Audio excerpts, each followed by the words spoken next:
plan is stronger than ever. The proposal to build a new high school in Englewood is a good example. It's only right that Englewood students have a brand new state-of-the-art high school in their neighborhood. But the students at Harper, Hope, and Team Englewood told us during multiple community meetings that some of them wanted to stay and graduate from that school, and we listened. We revised our initial plan and delayed the closure of Harper, Hope, and Team Englewood so students can graduate while also providing students at Robeson with the supports and other students at Englewood schools who wish to transfer with transition supports to another school. Throughout this process, we have made every effort to hear from every interested community member. And while some of you don't agree with our plan, which involves building a state-of-the-art school in Englewood, I've heard from many others who feel our current plan is the right one. I value all of your thoughtful feedback, and as CEO, I have tried to reflect on all the feedback we have received, both positive and negative, about our plans. I now invite Chip Johnson and Sadie Jefferson to the podium to review our proposal and look forward to taking questions from the board regarding this plan at the conclusion of their presentation. Thank you.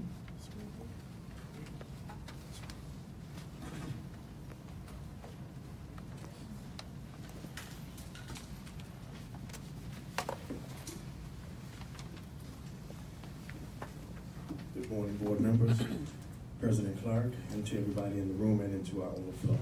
I'm going to walk through our school actions proposals that we have been involved in since the beginning of this school year.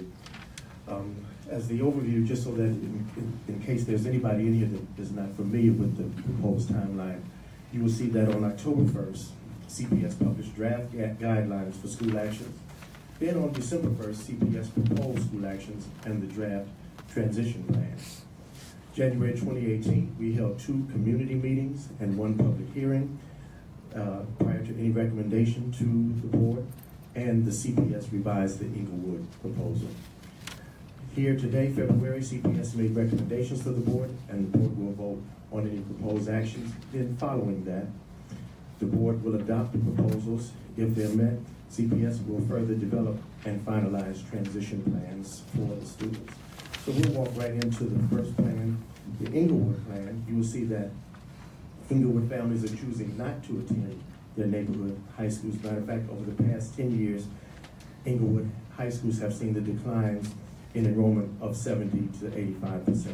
Because of this, CPS proposed the closure of 4 current Englewood high schools: Harper, Hope, Robeson, and Team. Since January 17th, CPS has held over 10 community action meetings, 6 steering committee meetings, 10 office hour sessions, and more than 10 meetings with parents and students, and several other meetings to discuss the proposals. LSCs, elected officials, administrators, and the broader community. I would also like to add that... Can I stop you for a moment? Yes. One of the things that I believe we will hear during public participation is people being very vocal and very strong, saying that the community was not heard, that we did not engage with the community. What you just read contradicts that rather dramatically. Why do you anticipate we will hear people tell the board just the opposite? There's been a lot of contentions with the Englewood Community Action Council on how it was created and things like that. However, we engaged the Community Action Council. We created the steering committee with community members, but then outside of that, we went into, met with the high schools, the 4 high school principals. We also met with principals from the feeder schools. We met with principals, local school council chairs from all of the feeder schools. We had different parent meetings at the 4 high schools, and then briefings were also set up continuously with the local school council. We also sent our Office of Faith-Based Initiative team to meet with ministers in the Englewood community. And then also there were some parent meetings that the then CEDO had with parents concerning this. We also had a press conference at KKC, and then of course 5 to 6 meetings with the steering committee. So we have really been immersed in getting the message out. Of course, in community engagement, you know, it never ends. So there's still more work we want to do with that, but we have been very diligent in communicating our proposal to the city. Frank, since you interrupted there, let me just ask one more question a little differently. there's been accusations that there have been parties that do not live in Englewood that have influenced the decision for and against. How would you answer that question on these parties that do not live in Englewood, in that community? If you don't mind, Mark, I would take that question. And Chip, you can add. I mean, Chip leads this work, but you know, we've all seen the coverage and the accusations. And the one thing I will say is that you don't have to live in the community. I don't live in the community, and we're making proposals and decisions about that. I also think that some of the comments that we've heard are also from individuals who don't live in the community. One of the things that I'm most proud of with the plan that we're presenting today is that we have made modifications, which I've been in CPS for a long time and have not seen the level of flexibility that's present in the school action plans that we're presenting today. Those changes were made because of community input, because we've gone beyond the legal requirements, which Chip outlined at the beginning of his presentation. We've gone beyond that. We've made our intentions clear early on, and because we made our intentions clear and allowed for those conversations, we've been able to make changes. But going back to my last point, the thing that I'm most proud of in the current plan is that we have now placed the decision where it belongs. The decision is in the hands of the parents. There are individual families who wish to attend the schools, Harper, Hope, and Teen, which we did hear from some of those parents in those private meetings that I had with parents. We are honoring that. But we also heard from several parents, and that will be evidenced by students who take us up on the offer to transfer to other schools, that they are looking for other opportunities. And at the end of the day, it's not about who's on what committee, whether they agree with CPS or oppose CPS. The plan we put forth today allows parents to make decisions for their children, and I think that's the right approach. Thanks, Dr. Jackson. We're still interrupting you.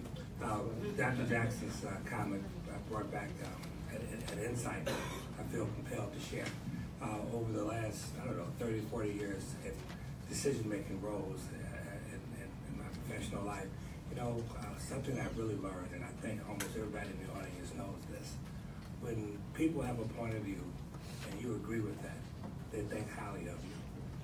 When you have a point of view that contradicts what they believe strongly, they think something less.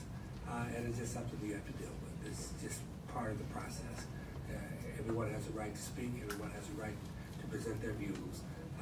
Ultimately, when you make the decision that people agree with, they walk away feeling good about you. They say wonderful things about your leadership.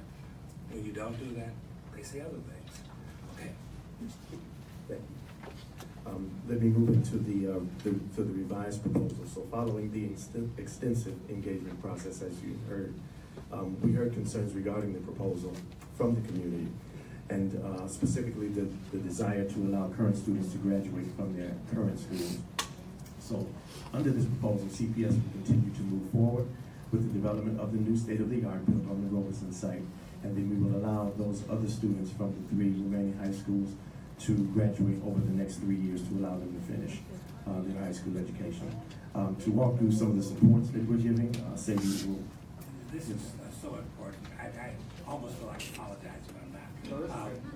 So that statement you made is very important, because that was one of the complaints when I personally met with a group and other board members and the things that it's board. There was a great deal of concern about those students in the high schools not having a place to go. This proposal completely resolves that issue. Is that a correct statement?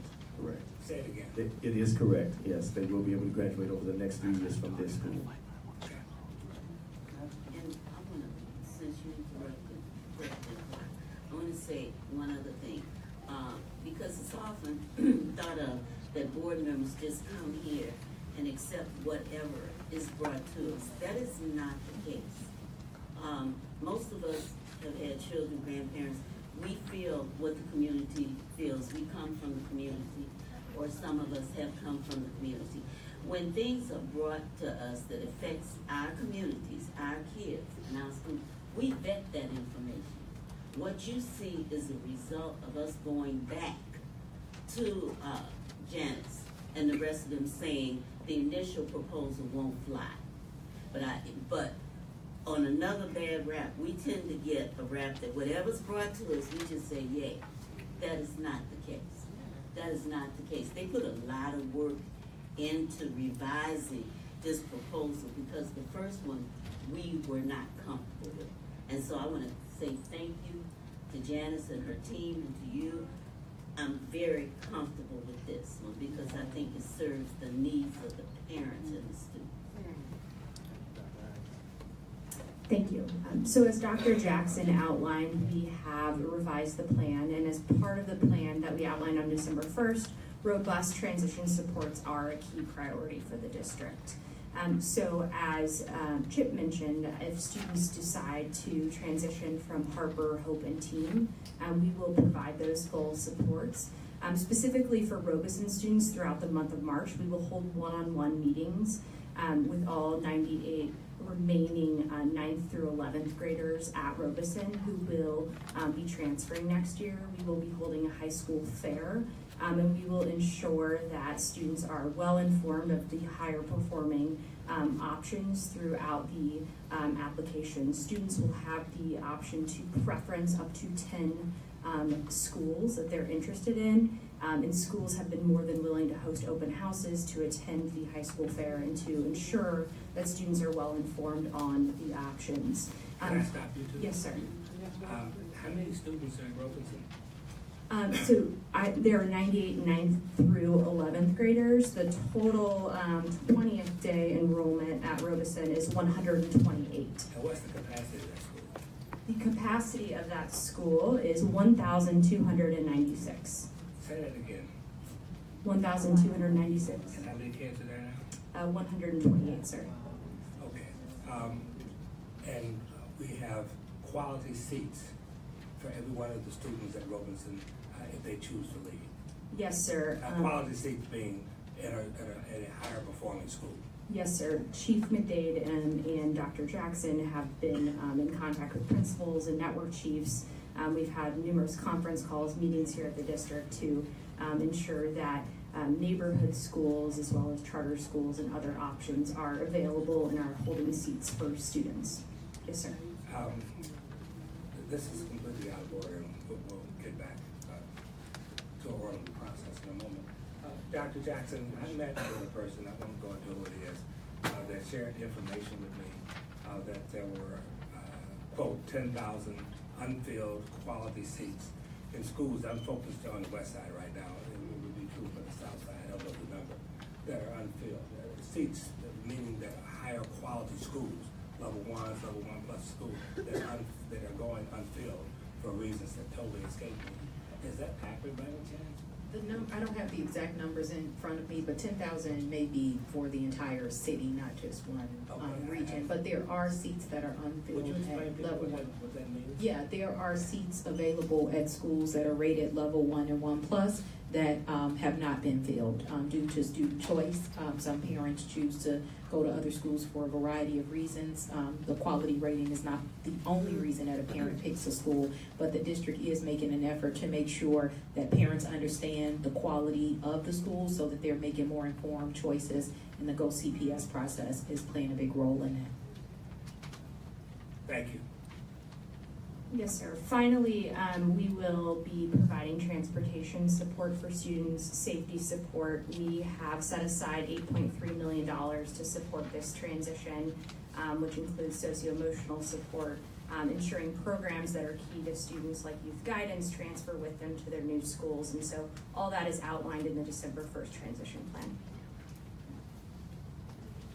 Thank you. We'll move now to NTA and South Loop, providing there are no other questions about Englewood.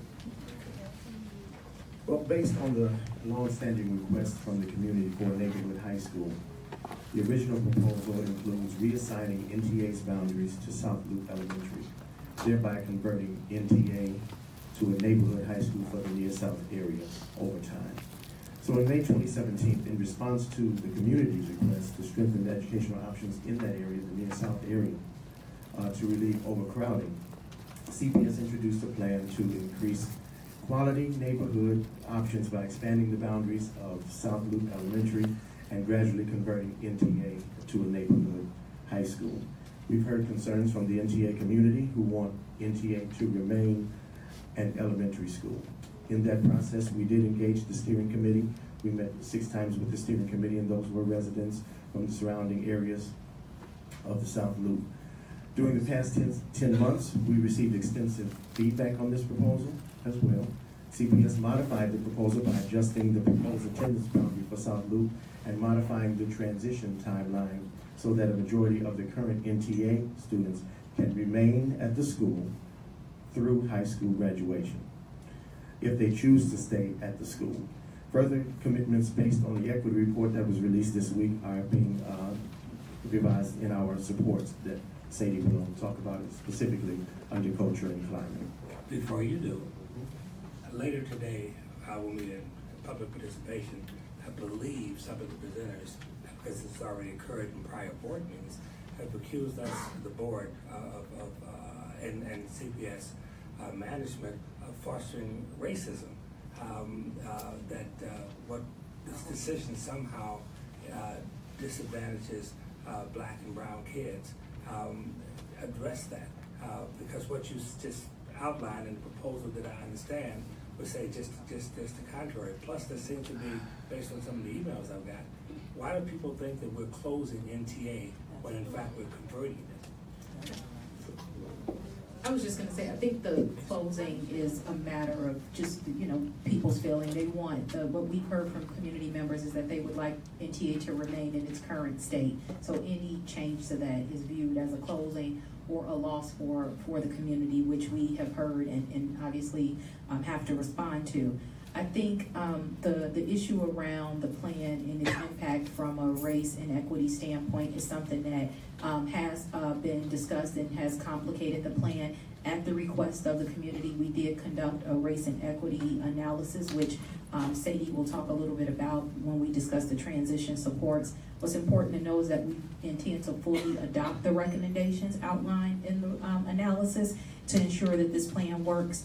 But from my vantage point, just to make clear and set the record straight how I look at this plan, this is about not only solving the issue of needing a high school in the near South region. Right now there are 3,000 elementary seats and no high school seats. And we want to change that plan to include 1,800 elementary seats and 1,200 high school seats. That's the proposal today.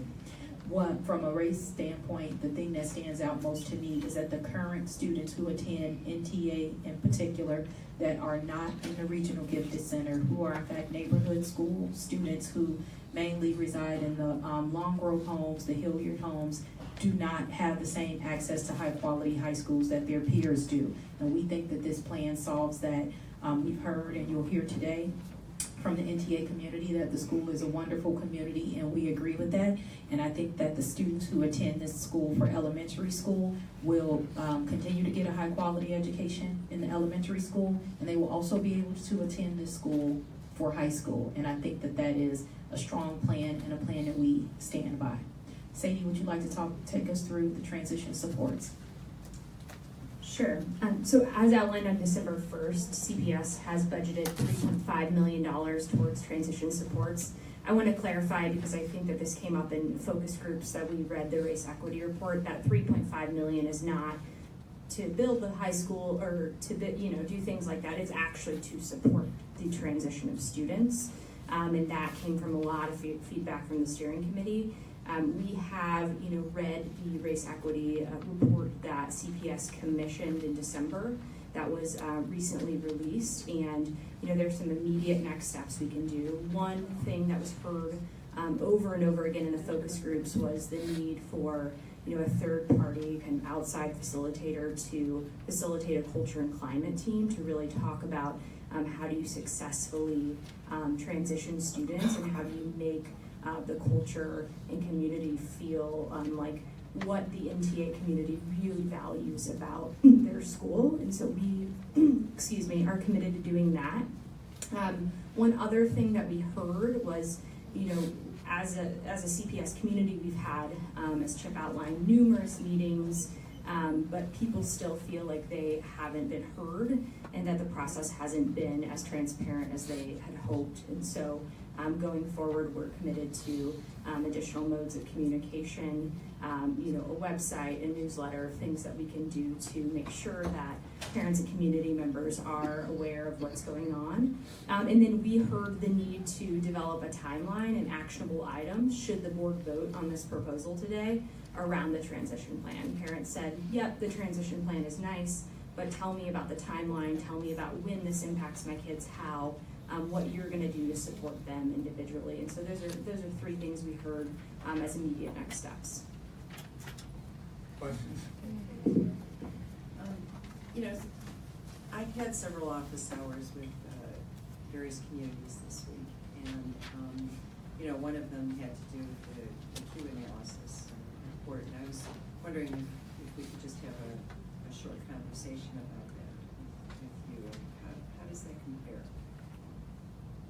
Yeah, so the focus groups that were commissioned through this report by West Ave, which is a leading research institution, included parents from NTA, from South Loop, from the surrounding communities. And what they heard there were similar sentiments about transparency, I think, in both reports. There were similar sentiments about the need for culture and climate. I think that the race equity analysis provided really practical kind of next steps for implementation should the board decide to vote on this. And there was a lot of quantitative research as well. But both groups conducted focus groups and kind of community engagement, and both spoke to parents who were in support, and as you probably read in the equity report, spoke to parents who were against this proposal. Did that answer your question? Yeah, I was just wondering how that impacted our thinking in any way.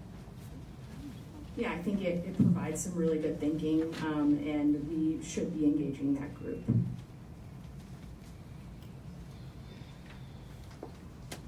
We'll move to the Jenner-Ogden consolidation of the schools. So the consolidation of Jenner and Ogden in the 2018 school year, Ogden will have two facilities, and Jenner will be at 1119 North Cleveland. Ogden High School will remain at the site that it's on at the Carpenter Elementary School building, 1250 West Erie. So 2 years ago, the LSCs at both Jenner and Ogden requested that a consolidation of the schools be made. Since then, there's been robust support from the community. They started with the robust steering committee, created an analysis, talked to the principals of both schools. I do want to mention that Robert Croston, who's not with us right now, was part of that process as the sitting principal. And they formed the steering committee to talk about how this would be an effective proposal for Chicago public schools and that area with Jenner and Ogden, to talk about the supports of safety. Thank you. So as Chip mentioned, this has been a robust engagement over multiple years. A lot of these transition supports were asked for directly by parents and community members and really hashed out in a lot of meetings. So we have set aside $1.8 million over the next 3.5 years to support this transition into the newly consolidated school, including IB supports, principal and school-based transition coordinators who will oversee the transition of records from campus to campus, who will ensure that students are there the first day, they're on time, they're in the right place, serving a pivotal role. We have heard the need for additional professional development, particularly around IB, which we have agreed to in our funding. And then the need for restorative justice practices. And so really that culture and climate piece I talked about in the previous proposal, ensuring that our socio-emotional learning team is supporting this transition. Sorry, before we keep going, I just think it's important to hold the recommendation that was in the equity report that you responded to before, is that we need to keep finding multiple ways to reinforce these supports for communities, not just in the NTA situation, but in every situation as well, because I think the transparency as well as the way we communicate and the channels of communication that we have with parents they're not necessarily the way that parents want to be reached out to. So I just think we need to keep finding those right ways for every school community. Yeah, we try to engage on every account with our community action councils, with our parent meetings, And even in our LSC meetings, we try to really reach out on every arm to really get to every parent that we can, especially those that will, some of them can't come. We try to go to them and have different meetings at coffee houses and at churches, so we're doing the best we can with our community outreach. I think that the comment from Board Member Guzman really goes to the next level. Because these are such controversial decisions, because they impact people and families where they live, we just have to be increasingly aggressive in our outreach. And not only to the best of our ability, but at what you call it, a world-class level, reach out to these communities. You won't satisfy everybody, but the one thing as board members we don't like to hear is that we have not adequately talked to them. Even if they don't agree with the decision, at a minimum, we have to know that we have reached out.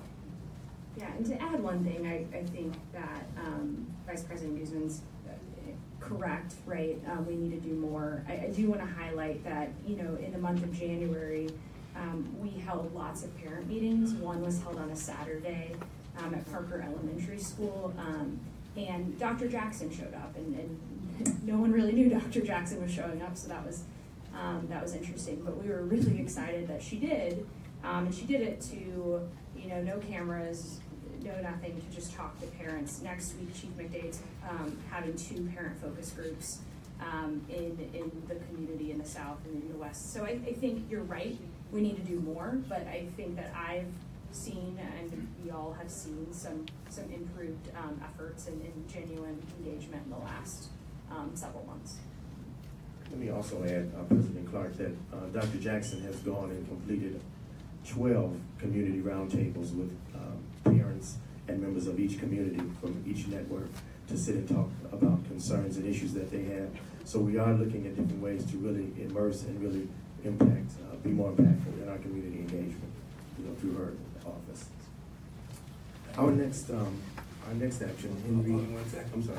And I just wanted to add that, I also appreciate, and the board really appreciates the increase in the amount of office hours that we can use by lots of groups. It's very helpful. The next one is the reassignment of boundary change, and these are less conflicted ones here to adjust Henry's boundary. The grade offerings from K-6 to K-8, Henry's boundary and grade offerings will expand from K-6 to 8, and Roosevelt's boundary and grade offerings would contract diminish from 7 to 12 to 9 to 12 over the next 2 years. So under this proposal, effective July 1st, 2018, Henry will serve grades K through 7, and on July of the next year, 2019, they will serve grades K through 8. So effective July 1, 2018, Roosevelt High School will serve only grades 8 through 12, and then Roosevelt High School the next year will serve grades 9 through 12. We did have the community meetings, we had the public hearings, and there was really robust support for this change. Under the next one, the Hawk Roosevelt, we will adjust these boundaries and the grade offerings from K through 6 to K through 8. Hawkins' boundary and grade offerings would expand from K through 6 to K through 8 over the next 2 years, and Roosevelt's boundary again would contract from 7-12 to 9 through 12th grades over the next 2 years. So under this proposal, July 1st, 2018, Hawkins will serve grades K through 7, and on July 1st, Hawkins will serve grades K through 8. So effective July 2018, Roosevelt High School will serve grades 8 through 12, and Roosevelt High School will serve grades 9 through 12. For support. Yeah, so we are for both communities, and this was requested by local school councils. We are, providing SEL academic supports. We've heard from both communities that supports from our Office of English Language Learners is really important as well, and so we are working with the community on these plans. Our next proposal is Castellanos and Cardenas, the consolidation of both Cardenas pre-K through 12 and Castellanos 4 through 8. Cardenas becomes a pre-K through 8 effective school year 2018 through 19. And this has received robust support from the community and the local school councils.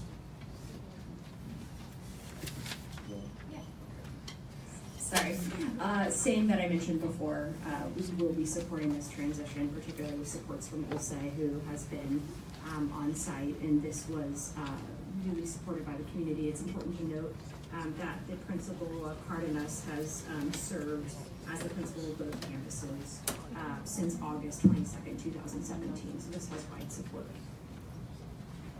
And then our last action is the Rudolph Hope Institute of co-location. Co-location of Rudolph Training Center into Hope effective 2018-19.